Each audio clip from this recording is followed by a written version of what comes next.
Hey team, my name is Jordan Ashton. I'm the Senior Flight Test Engineer, and in this briefing I'll be walking you through the flight envelope of our new aircraft. Understanding these limitations is critical before we move into the next phase of testing. So in this briefing I'm going to provide you an overview of our flight envelope, or the VN diagram. It's going to talk about the importance of the airworthiness and flight safety, and as well as key operational limits for the aircraft for this flight and upcoming flights. So I have the diagram right here. It might be a little hard to see, so I've made an attachment that you can click on and follow along. It might be easier during this briefing.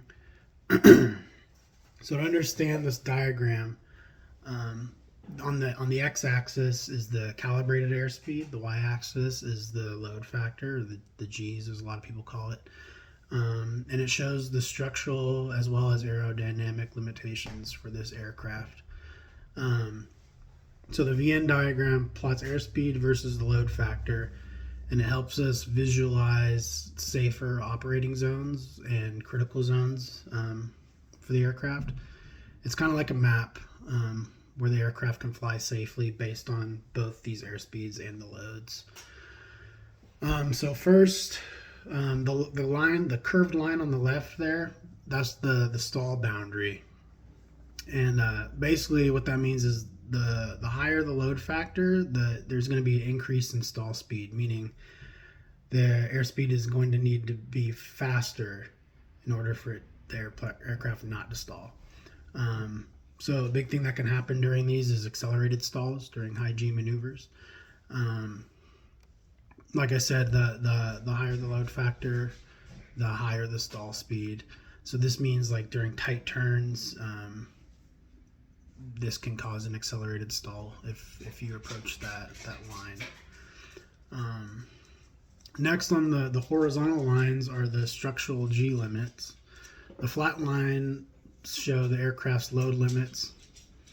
Where it says VA, that's especially important. That's the highest speed where the aircraft can operate like a full control input without causing any structural damage to the airframe.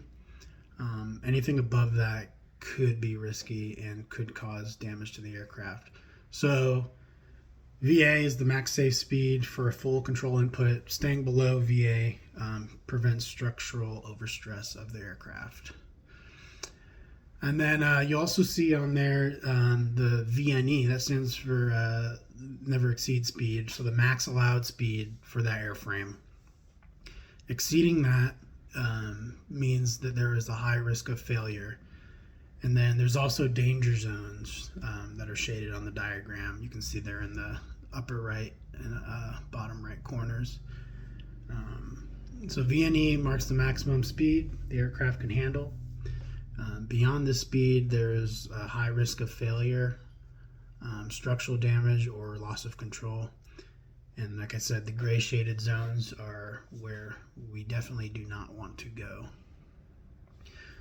So flight testing has its risks, as we know, but we've built in safeguards. We monitor the data in real time, follow strict test card steps, and have a clear abort criteria. A safety pilot would also be on board to support each flight. So to tie everything up, I would just really appreciate if you would study the flight envelope before your flight and understand the limitations of this aircraft, and we'll stick to the test plan. Keep communication open. If you see a problem, let us know, and let's stay focused on safety. Thank you.